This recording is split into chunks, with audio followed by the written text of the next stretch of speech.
Eventi annullati, gite sospese, una famiglia in quarantena nel Messinese, voli alle stelle, controlli negli aeroporti, pianificate misure preventive e vertice operativo regionale per un eventuale arrivo del virus. Lutto a Sciacca per la morte di un bimbo di 4 anni, ma la manifestazione potrebbe essere solo rinviata. A Palma sfilate fermate dal questore, troppe le risse. Tra poco esaurirà il cantiere del quadrivio Spinasanta di Agrigento, mentre procede quello alla rotonda Giunone. Orgoglioso il sindaco Firetto che è in piena campagna elettorale.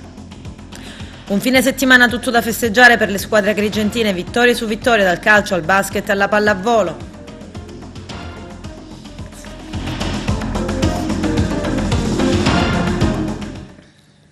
Bentrovati gentili telespettatori al nostro appuntamento con l'informazione. In apertura un'ampia pagina dedicata all'emergenza coronavirus. Il Nord è in quarantena, l'Italia è la terza nazione al mondo per numero di contagi dopo Cina e Corea del Sud, secondo gli esperti, tale primato è da attribuire a un controllo più capillare su pazienti che presentavano sintomi di influenza. 5 le vittime, 7 le regioni coinvolte. In Sicilia il presidente della regione organizza le misure preventive da adottare in tutti i comuni dell'isola, annullate le gite scolastiche, manifestazioni come il Mandorlo in Fiore ad Agrigento che prevedono flussi di persone da altri paesi, aumentano i costi dei voli e i controlli, ma soprattutto la paura, i nostri servizi. La festa del Mandorlo in Fiore, che doveva svolgersi dal 28 febbraio all'8 marzo prossimi, non si svolgerà più. Decisione dovuta al coronavirus e alla paura di eventuali contagi che potrebbero esserci.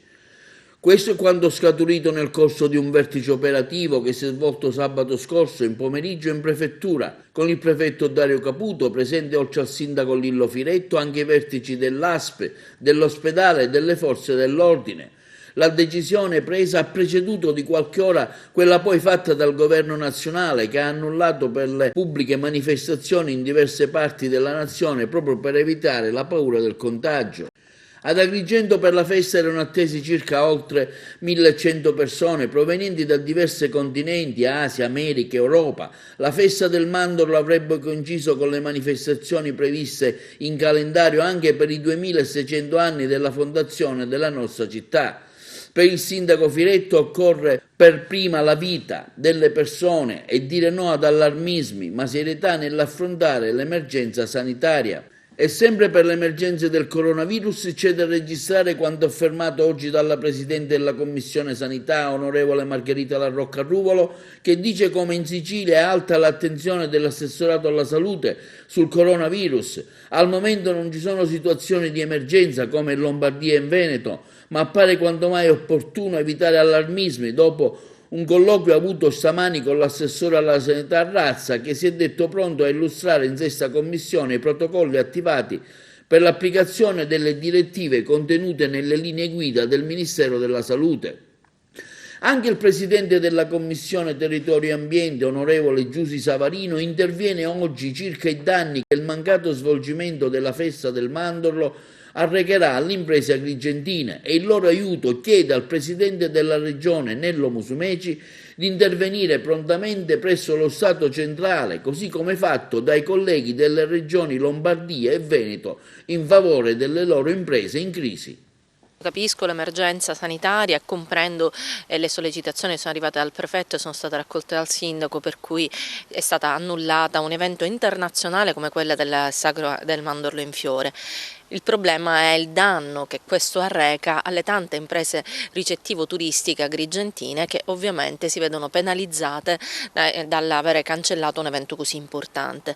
Ne ho parlato con il presidente Musumeci che proprio in queste ore sta riunendo l'unità di crisi per affrontare questa emergenza internazionale nel migliore dei modi, e ho fatto presente che non solo la Lombardia e il Veneto hanno delle aziende che sono penalizzate dall'emergenza sanitaria del coronavirus, ma già ad Agrigento i primi danni economici si stanno avvertendo con l'avere cancellato questo evento importante, per cui chiediamo con forza proprio da Agrigento città, che queste aziende possano essere ristorate economicamente, perché non è ammissibile che paghino gli agrigentini per un problema che prescinde dalle loro volontà e che è una questione di sicurezza nazionale.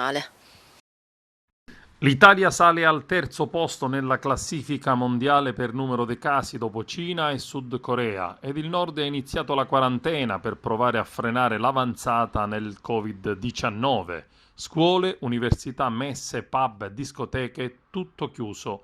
Il premier Giuseppe Conte, dalla sede della Protezione Civile per l'intera giornata domenicale, è apparso su tutte le trasmissioni, prova a rassicurare: sono sorpreso dell'esplosione dei casi, ma la linea della massima precauzione ha pagato, non bisogna affidarsi al panico, ma seguire le indicazioni delle autorità. Ed in Sicilia il presidente della regione siciliana, Nello Musumeci, ha convocato per oggi al Palareggione di Catania un vertice operativo per concordare misure preventive omogenee da adottare in tutti i comuni dell'isola per l'emergenza coronavirus. Saranno presenti, assieme all'assessore alla salute Ruggero Razza, il dirigente generale del Dipartimento delle Attività Sanitarie Letizia Di Liberti, il capo della Protezione Civile regionale Calogero Foti ed il presidente dell'Associazione dei Comuni Siciliani Leoluca Orlando. Chiederemo che il Presidente della Regione possa essere nominato soggetto attuatore dell'ordinanza di protezione civile, che ci permetterà di velocizzare tutti gli interventi, ha annunciato l'assessore alla sanità Ruggero Razza. Stiamo lavorando per individuare 2 hub, uno per la Sicilia orientale e l'altro per quello occidentale, per realizzare aree di quarantena se dovesse essere necessario, perché bisogna programmare anche se in questo momento non vi è alcuna necessità. Sono già attivi 70 posti letto anche con aree negative. Al momento ci sono registrati meno di 10 casi sospetti in Sicilia, ma la cosa importante è che tutti sono stati immediatamente diagnosticati in 12 ore grazie ai tamponi che eseguiamo nei policlinici di Palermo e Catania. Anche sui Nebrodi scatta l'emergenza coronavirus. 2 famiglie di San Fratello sono state formalmente invitate a non uscire da casa per 14 giorni. Si tratta di una misura precauzionale adottata dal sindaco del comune nebrodeo, Salvatore Sidoti Pinto. Il primo cittadino ha adottato il provvedimento dopo aver appreso che nella giornata di sabato è ritornata nella sua abitazione a San Fratello una donna proveniente da Codogno, in provincia di Lodi.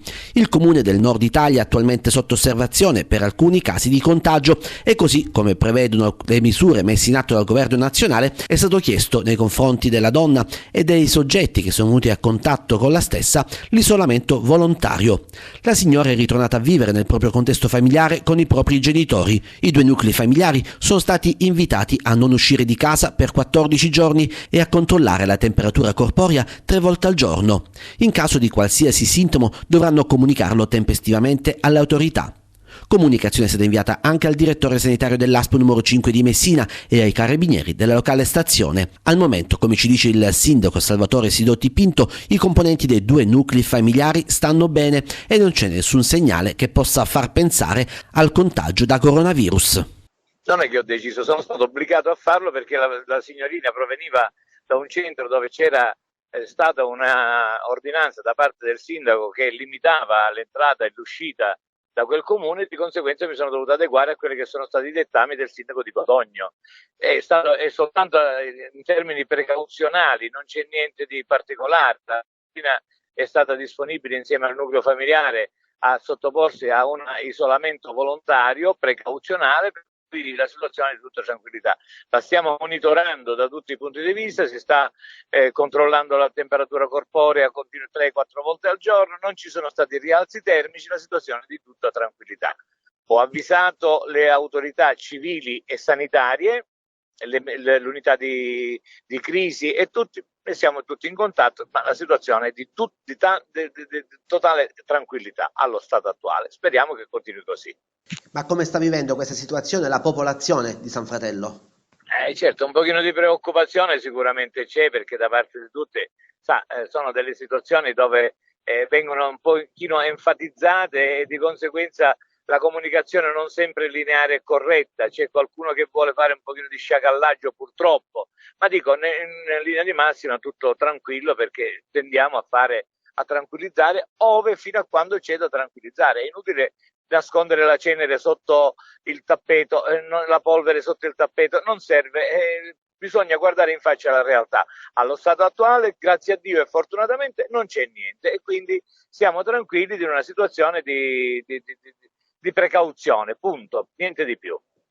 La quarantena terminerà tra 12 giorni. 12 giorni, sì, siamo in terza giornata oggi e di conseguenza stiamo andando avanti e tutto procede bene. È l'unica famiglia attualmente in isolamento? Sono due famiglie. C'è la famiglia della signorina e un'altra famiglia con la quale è entrato in contatto un cugino, che sono altri marito e moglie e 2 figli in età scolare.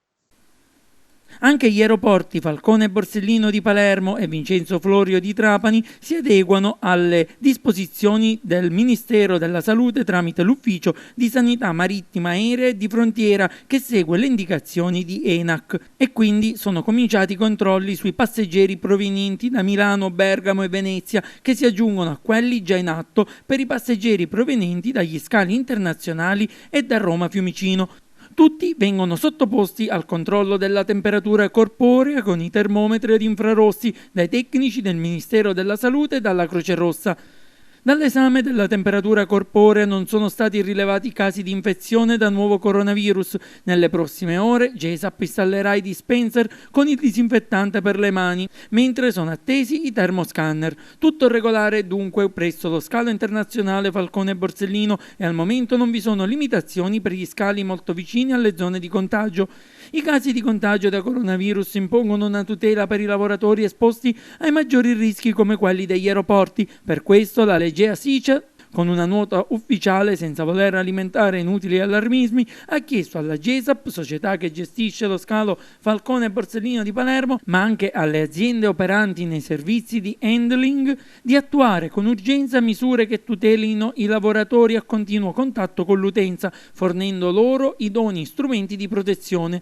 In un momento in cui le autorità in alcune parti del paese sospendono le gite scolastiche ed annullano gli eventi sportivi, dice Gianluca Colombino, segretario generale della Legea SICE, e come si apprende dai colleghi dell'ANSA, ci sembra doveroso che la GESAP attui ulteriori misure a tutela dei dipendenti, considerato anche che lo scalo di Palermo è interessato da un numero elevato di collegamenti con la Lombardia ed il Veneto. Chiediamo che i lavoratori siano dotati, così come accade in altri scali italiani, di mascherine, postazioni igienizzanti e dispositivi di sicurezza idonei. La salute dei lavoratori va tutelata e garantita con ogni mezzo possibile.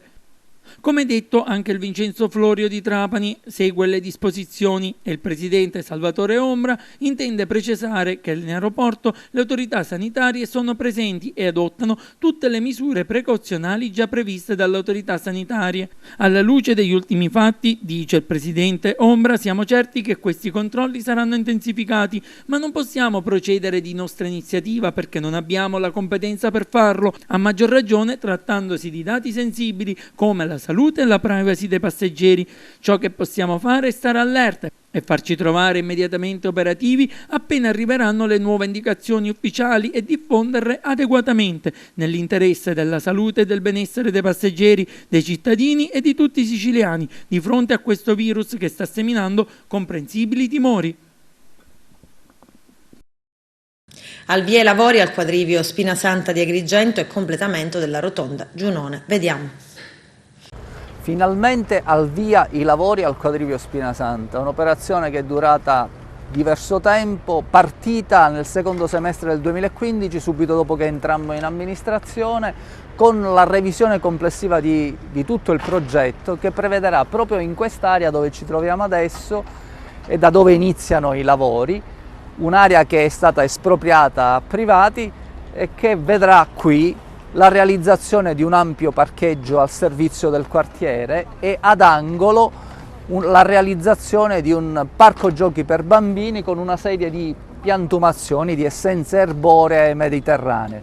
Dopodiché il progetto prevederà ancora la realizzazione di un marciapiede che giungerà fino all'area dove verrà realizzata finalmente la rotatoria, che come è noto avrà la funzione di decongestionare il traffico che in questo non quadrivio ma pentatrivio in determinati momenti della giornata si determinano. A seguire l'ulteriore intervento sarà la strada di collegamento con Madonna delle Rocche, la nuova chiesa del quadrivio Spinasanta, per la quale nessuno aveva previsto una strada di accesso. Questo intervento completo realizzerà quindi 3 cose: un parcheggio con area giochi per bambini, la rotatoria per decongestionare il traffico e la strada di collegamento con la chiesa di Madonna delle Rocche. Rotatoria Giunone per decenni e decenni l'incuria, eppure il nostro è un sito UNESCO e probabilmente meritava, come merita, alcune opere di decoro urbano diverse rispetto a come invece le subivamo. Nel 2016 iniziammo un percorso con ANAS, ci impegnammo come comune a realizzare la progettazione e ringrazio quelli che ci hanno lavorato a questa bella operazione. ANAS si impegnò nel 2016 a Roma a realizzare l'operazione intanto di finanziamento e poi di esecuzione dei lavori. Un'operazione che è andata avanti nel tempo, che ha richiesto pareri di sovrintendenza, di ente parco e alla fine adesso arrivano i lavori che sono in fase avanzata. La rotatoria è stata pensata all'interno con essenze arboree di macchia mediterranea perfettamente contestualizzate e soprattutto con questa pietra di cui si vedono le cornici sarà realizzato il granchio che la numismatica ci consegna come il simbolo fondamentale di Acragas del nostro parco archeologico. Mi pare che un'opera come questa, nell'anno dei 2600 anni di fondazione della città 2020, sia una bella opera che giunge a compimento ma che guarda al futuro della città. Ci fermiamo adesso per la prima pausa pubblicitaria, tra poco vi aspetto.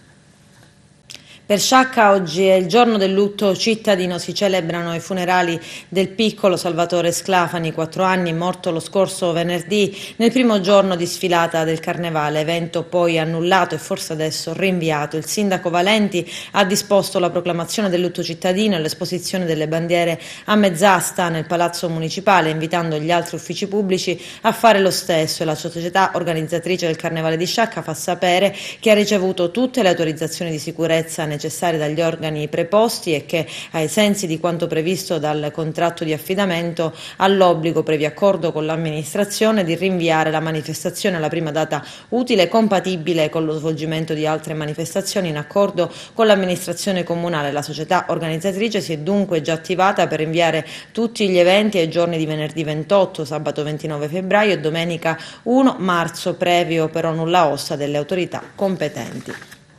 Il questore di Agrigento, Rosa Maria Eraci, ha bloccato il Carnevale di Palma di Montechiaro, revocando la licenza di pubblico spettacolo per fermare le sfilate. Questo in seguito a 6 risse. L'appello del sindaco Stefano Castellino a isolare certi comportamenti. Vediamo.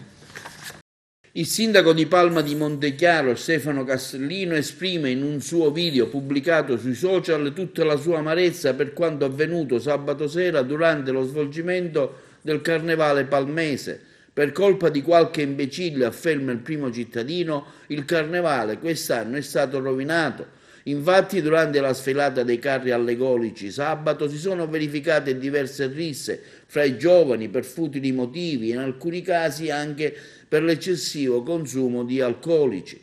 A evitare il peggio anche l'intervento dei carabinieri e polizia. Questa mattina il questore di Agrigento, Rosa Maria Eraci, alla luce dei gravi episodi, ha revocato la licenza di pubblico spettacolo agli organizzatori e sospeso il Carnevale. Poche ore fa il commissario di Polizia di Stato, il dirigente dottor Amato, mi ha comunicato che il signor Questore ha revocato la licenza di pubblico spettacolo per il Carnevale palmese, alla luce dei fatti ingresciosi e vergognosi accaduti ieri.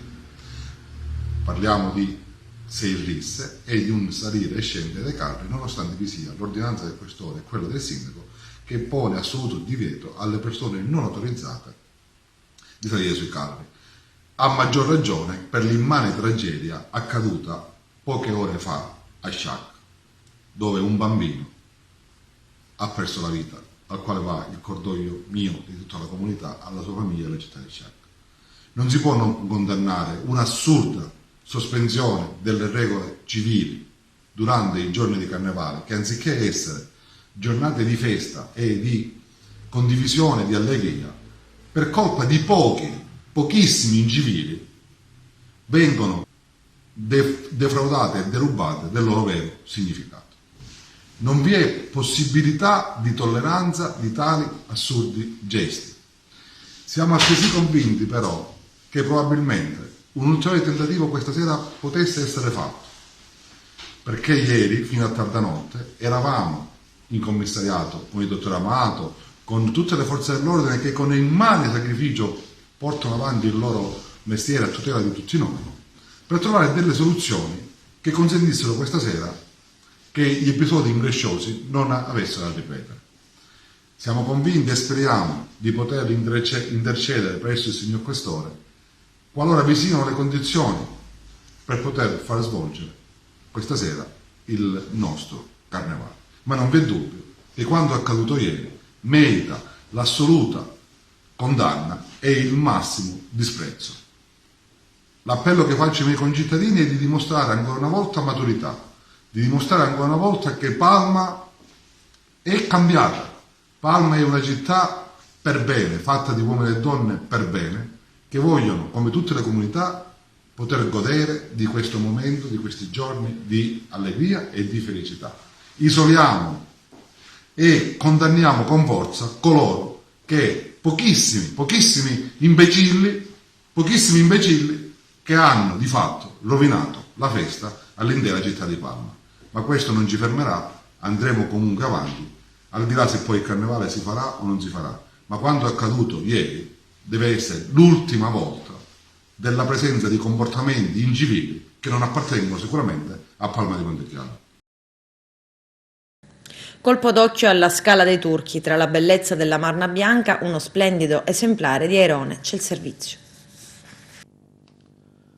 Visita speciale alla Scala dei Turchi di Realmonte. L'obiettivo dei curiosi è immortalato uno splendido esemplare di Airone bianco maggiore che pesca nei bassi fondali accanto il famoso monumento di Marna Bianca. A diffondere gli scatti suggestivi è stata l'associazione ambientalista Mare Amico, che da anni si occupa della tutela della scalinata di Punta Maiata. La Scala dei Turchi, dice l'esponente numero 1 di Mare Amico Claudio Lombardo, va salvaguardata anche perché rientra tra i siti visitati dal flusso migratorio degli uccelli, così come è accaduto ieri, e noi siamo stati bravi e fortunati ad immortalare un momento così bello. Dallo scorso 9 gennaio alcuni crolli della falese hanno determinato la chiusura della scala. Il problema è che la scalinata di Marna, con le sue originali e suggestive forme, si sta sgretolando e infatti è stata chiusa con una ordinanza del sindaco Lillo Zicari con l'obiettivo della tutela della incolumità pubblica. La chiusura è stata decisa per un periodo di 3 mesi. In questo tempo vanno trovate le soluzioni per contrastare il processo di erosione in corso. Dalla Regione è arrivato l'input per la salvaguardia del bene dopo un incontro che si è svolto a Palermo presso la 4ª Commissione Ambiente e Territorio dell'ARS,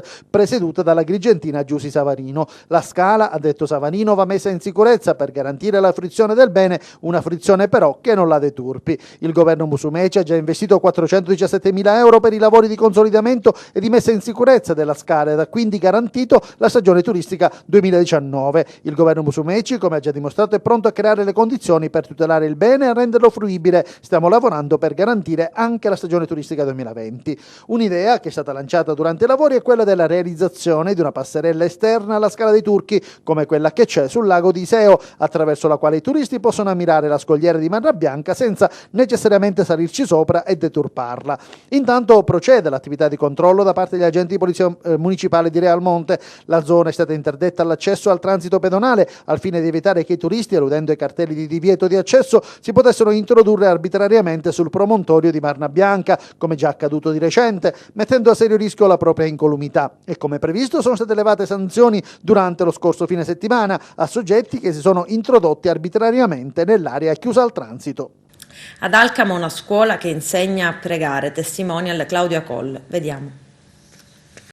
Racconterò un po' anche la mia esperienza, il mio rapporto con il Signore, che cosa è accaduto e come ha trasformato appunto la mia vita. Nasce tutto questo dall'atto di affidamento che mia mamma, appena nata, fece sulla mia vita, ecco, a Maria. Disse: se io non la posso crescere, perché mamma rischiava di morire dopo il parto, se io non la posso crescere, pensaci tu.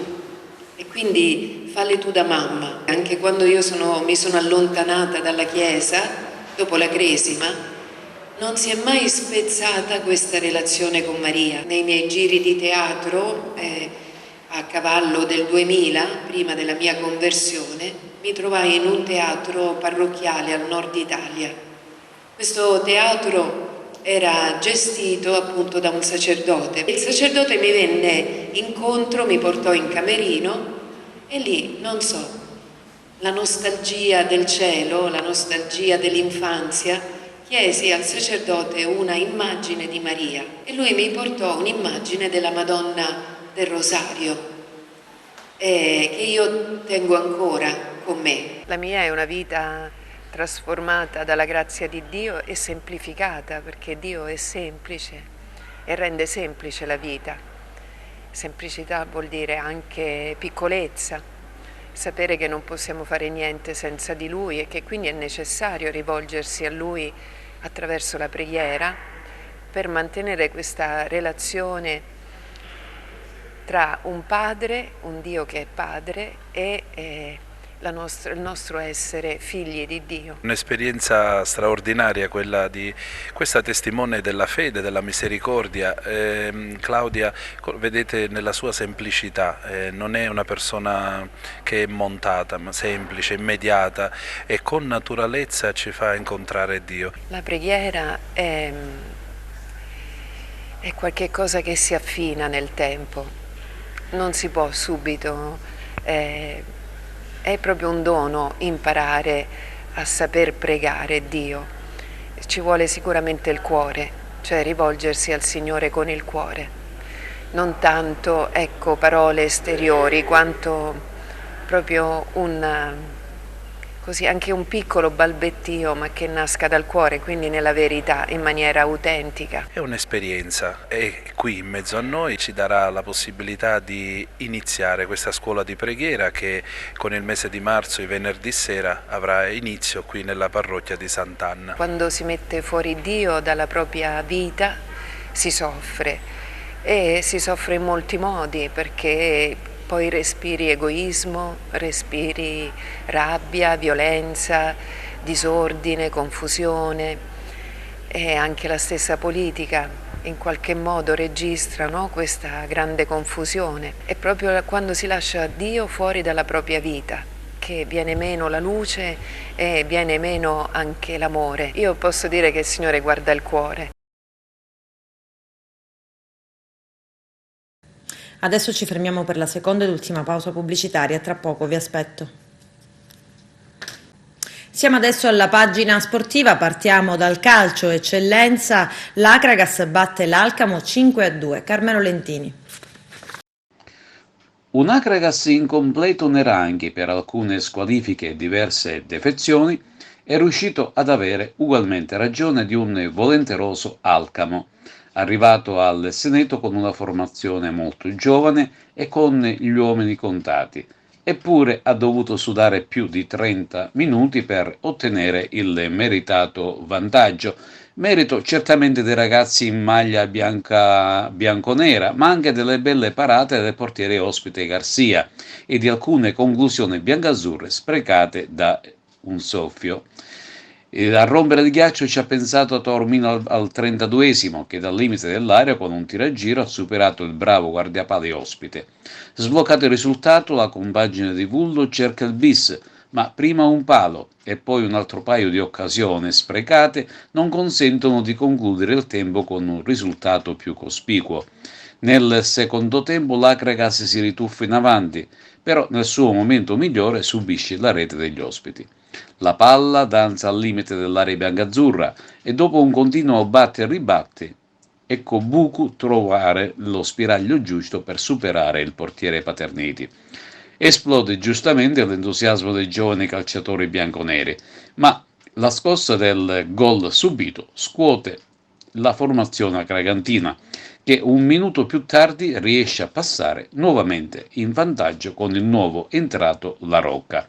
Più passano i minuti, più l'Alcamo perde lo smalto, ed è così che Gambino in contropiede si procura un calcio di rigore per un atterramento in area bianconera da parte di Ndao. Dal dischetto trasforma lo stesso Bomber al 66esimo, che 3 minuti più tardi sigla di forza la sua doppietta personale, 69esimo. Non passano però 10 minuti che Taormina all'80esimo con un nuovo tiro beffardo a giro sorprende il portiere Garcia. Oramai la gara è sul 5-1 è agli sgoccioli, ma non è finita perché la difesa di casa concede un po' di spazio e l'Alcamo segna la sua seconda ed ultima rete della giornata con Ammoscato al 90°. Grazie a questa vittoria e al contemporaneo pareggio del Canicattì a Mazzara, la compagine dei Templi raggiunge al secondo posto la squadra biancorossa di Pippo Romano. Ma domenica prossima l'attende il derby con la Pro Favara al Giovanni Bruccoleri, una sfida molto attesa e sentita. Cambia poco la classifica generale, eccezione fatta per l'Acregas che raggiunge il Canicattì a quota 49. Quest'ultima non è andato al di là di un pari a reti bianche contro un Mazzara che ha tentato di tutto per metterlo sotto. Valenti sugli scudi, il portiere Valenti. Continua la sua fuga a solitare il Dattilo che nell'anticipo del sabato ha superato in trasferta il CUS Palermo. Per quanto riguarda la zona playoff, si rifà sotto la San Cataldese che vincendo a Monreale raggiunge al quarto posto il Gerace, anch'esso vittorioso tra le mura amiche con la Pro Favara. La compagine di Giovanni Fassone si trova in piena zona play-out e rischia di essere risucchiato dal veemente ritorno dell'Oratorio Marineo, sotto di 2 punti, ma in netta ripresa e vittorioso sul campo di Castellammare. Classifica tranquilla per lo Sporting Pallone, grazie alla vittoria esterna con la Parmonval.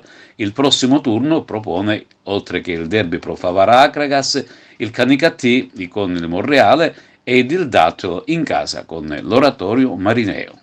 È stata una partita, per come si era detta alla vigilia, molto combattuta, però alla fine l'Acragas alla distanza poi ha fatto quello che era giusto fare, segnare tanti gol. Era una partita che c'era solo da perdere, che c'era solo da stare concentrati, come avevamo detto. Noi avevamo 9, 10 undicesimi di compagine fuori, abbiamo dovuto sopperire e supportare alcune situazioni. Credo che i primi 20 minuti, prima mezz'ora è normale che la squadra avversaria è fresca, corre, ed è normale, come è stato normale anche domenica passata, quindi sono tutte situazioni di gioco che si vengono a cavallare, tu che cerchi di costruire, gli altri invece che partono in contropiede ti fanno correre un po', tutto nelle regole, poi alla lunga loro calano e tu riesci a gestire anche con quei pochi cambi che c'erano da fare e che potevamo fare, visto che abbiamo giocato anche con un giocatore che era una settimana che stava a casa per un'influenza abbastanza pesante come Davide Biangola, e quindi dopo mezz'ora è mancato anche Pirrone, i ragazzini tutti infortunati, da Ruggero a Paolisi a Casà, tutti abbiamo dovuto approntare i 20 miracolosamente, però era una partita che ci stava che si giocasse anche meno bene, insomma, del solito, però ho visto che la gente ha apprezzato e ha cominciato anche a inveire dopo mezz'ora, perché abbiamo preso un gol. Non credo che questa squadra meriti di essere arrabbiata, avete perso mezz'ora di tempo, come se fosse tempo perso. Restiamo in eccellenza perché il Licata batte il Palermo. Il nostro direttore Arturo Cantella. È stata una gran bella partita quella che si è svolta ieri a Licata tra la locale squadra e il Palermo, inteso al momento alla classifica di Serie D. Un evento storico per la città che ha visto registrare oltre 5.000 presenze che sugli spalti hanno dato vita a una grande coreografia, striscioni, bandiere e quant'altro rendesse bella la scena.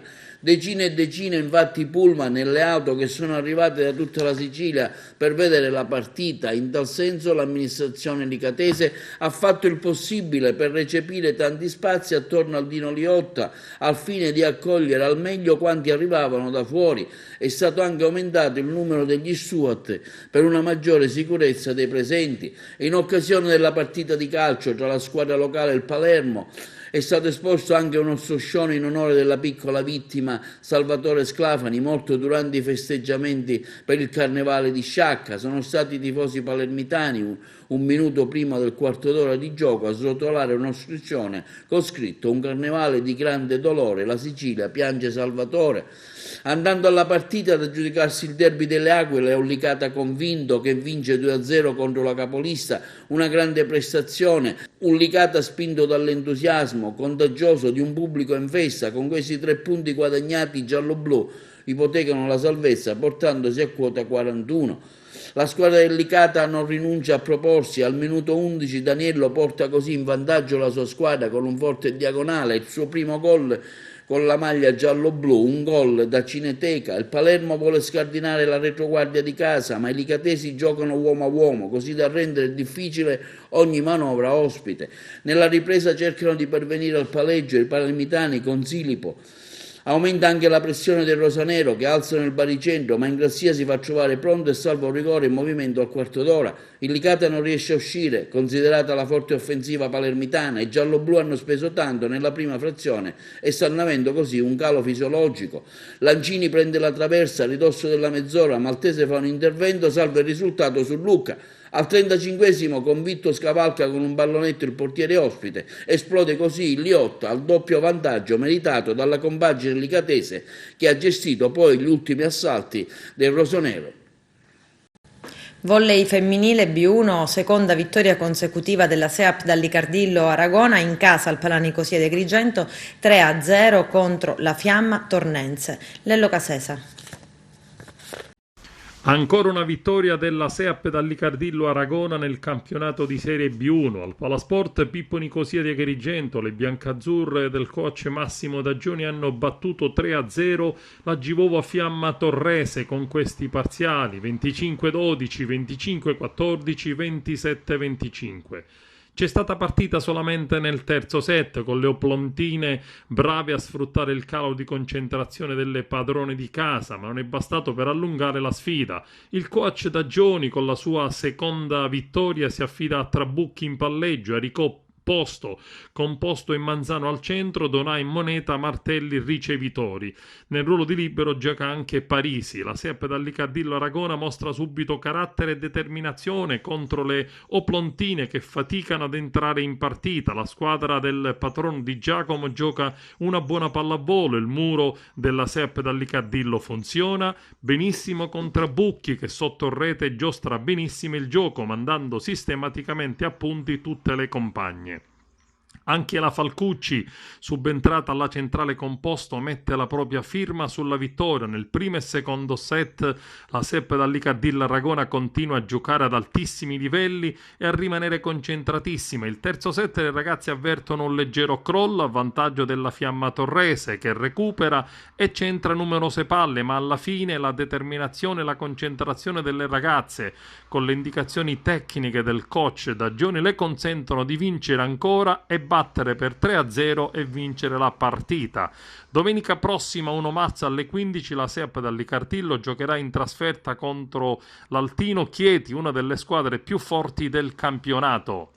Per tante cose siamo work in progress, insomma, siamo da una settimana qua, però sono molto contento della disponibilità dell'atteggiamento delle ragazze, perché comincio a vedere già in queste partite, soprattutto oggi, più che chiaramente l'altra, che ero da 2 giorni, un po' delle cose che facciamo in settimana si cominciano a vedere anche durante la partita, quindi di questo sono molto contento. Poi noi insomma non ci piangiamo addosso, ma adesso possiamo dire che è stata una settimana con dei contrattempi fisici importanti, per cui sono state veramente brave di nuovo le ragazze a interpretare molto bene l'allenamento della settimana. E poi per 2 set direi che la partita non c'è praticamente stata. Nel terzo set, il set che a me sinceramente è piaciuto molto, perché va distinto l'aspetto tecnico, dove chiaramente nei primi 2 set non gli abbiamo consentito proprio di giocare.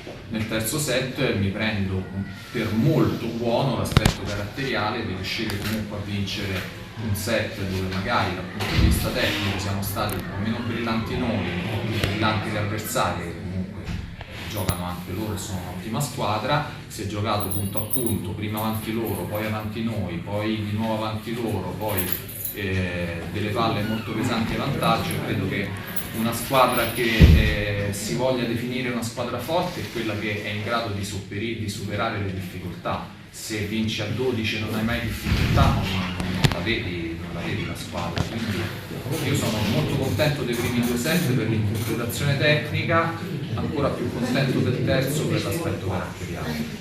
Basket Serie A2, la Fortitudo Agrigento batte anche il Napoli 83-68, vediamo. Che partita è stata? Allora, innanzitutto inizio con il fare le mie congratulazioni alla famiglia Rotondo perché è nata Emma, la secondogenita di Paolo, e quindi ci tenevamo anche come squadra, come gruppo, come società, tutti quanti a poter dedicare una vittoria a loro, e siamo tutti molto contenti. Dedico questa vittoria anche allo zipè, il signor Arnone, che è il nostro custode, che sta passando un momento difficile in questo momento in ospedale, siamo tutti con lui e lo aspettiamo a braccia aperte. Detto questo, che sono le cose più importanti, è stata una partita, l'avete vista, siamo partiti molto bene nel primo tempo, nel primo quarto, un buon approccio difensivo e offensivo, abbiamo giocato con fiducia e ritmo. Nel secondo quarto loro hanno reagito e hanno gli strumenti per reagire contro qualunque squadra in questo campionato, perché hanno giocatori di primissima fascia. E noi da canto nostro abbiamo un pochettino rallentato il ritmo, abbiamo un po' subito anche la loro fisicità più come stazza che non per energia. Loro hanno giocato una buona pallacanestro nel secondo quarto, noi abbiamo fatto fatica a trovare canestro, abbiamo fermato il pallone, abbiamo cominciato a intestardirci un pochettino offensivamente in soluzioni personali non date dall'egoismo ma date dalla difficoltà, e abbiamo anche concesso qualcosina di troppo in difesa, eravamo poco aggressivi, abbiamo aspettato troppo il loro gioco e li abbiamo inseguiti troppo invece che cercare di rompere un po' il loro ritmo, che era un po' il nostro piano partita. Il terzo quarto siamo rientrati con le idee più chiare, ma soprattutto con un'energia difensiva diversa. Abbiamo veramente fatto un ottimo terzo quarto difensivo, abbiamo anche fatto tantissimi più di 30, però sono tutti scaturiti dalle buone difese che ci hanno lanciato in contropiede. Poi questa è una squadra che quando corre chiaramente assume anche dei connotati a livello di fiducia diversi da parte di tutti i giocatori, e diciamo che anzi possiamo dire che il terzo quarto è stato quello che ha segnato la partita. Sono anche contento, sapete bene che io non parlo mai dei singoli ormai a questo punto del campionato, sono però contento della prestazione di Moretti perché l'ho messo dentro per far rifiatare il capitano fondamentalmente, con un'idea che poteva essere quella semplicemente di dare qualche minuto ad Albano, e invece l'atteggiamento sia a livello di energia che mentale che tecnico di Samu ha fatto sì che lui rimanesse in campo fino alla fine, perché ha giocato molto bene. Abbiamo anche approfittato per far riposare il nostro capitano, che era il primo felice perché il suo compagno di squadra giovane in campo stava veramente facendo bene.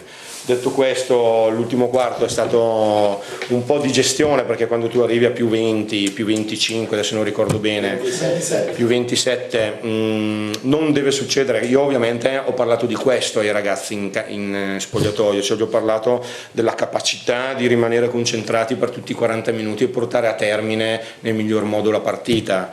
Non è che non sia stato così, però obiettivamente fisiologicamente un minimo di calo, perché la partita ormai ce l'avevamo in mano, c'è stato, quindi loro si sono un po' riavvicinati, però fa un po' parte anche del discorso nervoso, nel senso che noi lì la partita ormai l'avevamo vinta, loro invece giustamente ci tenevano comunque ad accorciare un po' la distanza, a finire bene, giocatori d'orgoglio, quindi hanno finito al massimo, noi un pochettino in gestione, però devo dire che siamo stati tutto sommato bravi anche in quel tipo di situazione, niente da aggiungere. Con questo è tutto, termina qui l'edizione del telegiornale, grazie per la gentile attenzione e per essere stati con noi, a presto.